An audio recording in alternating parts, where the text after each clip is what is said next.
أقوى ملاكمين العصر الحالي بمعدل ضربات قاضية 95%. بنتكلم النهاردة عن وحش حقيقي، المعنى الحرفي للقوة الخالصة. قدر يهزم كل خصومه على مدار السنين اللي فاتت دي بالضربة القاضية. حاصل على كل أحزمة الملاكمة، WBO، WBC، WBA والاي بي اف، ليصبح هو بطل العالم الموحد لجميع الألقاب في وزنه في سنة 2024. ازاي قدر يعمل كده؟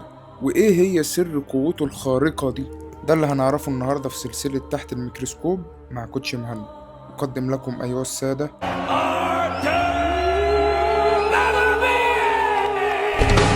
تدريبات بتربيف معروفة بكثافتها وشدتها العالية.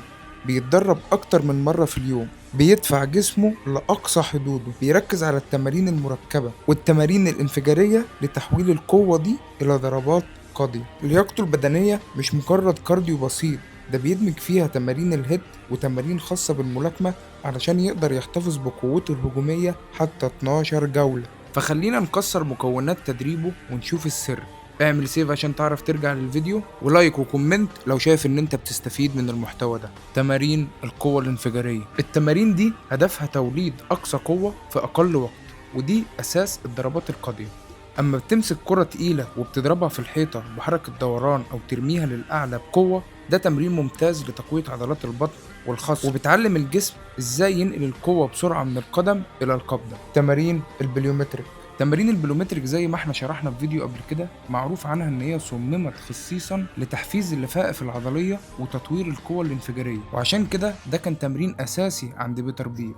وكمان كان بيستخدم سبرنتات بحمل وزن اضافي، وده بيزيد من قوه الدفع بالساقين وبيترجم الى سرعه وتنقل فعال داخل الحلبة، وطبعا تحمل وكنترول من عالم تاني. وبالنسبة لي دي أول مرة أشوف التمرين ده في حياتي كلها. وطبعا بالإضافة إلى تدريبات على الكيس، وده مش بس عشان تضرب بقوة، لكن عشان تحسن تقنية الضرب، التكنيك بتاعك، وتطور تحمل الذراعين، وتشتغل على التوقيت والإيقاع، وتحسن الحركة حوالين الخصم. وهنيجي هنا لأساس قوة بيتر بيف، وهي تمرينات الكور.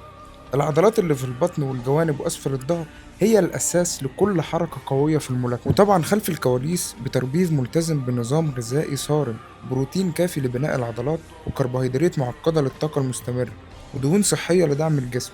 والأهم من كل ده هو النوم والراحة الإيجابية والعلاجات الاستشفائية علشان جسمه يقدر يتحمل كل الضغط ده. طبعا كل اللي احنا قلناه ده ما هو إلا قشور. علشان نحلل الراجل زي ده هنحتاج كتير قوي، فلو عايزني أتعمق أكتر من كده اكتب لي في الكومنتات تعمق يا كوتش.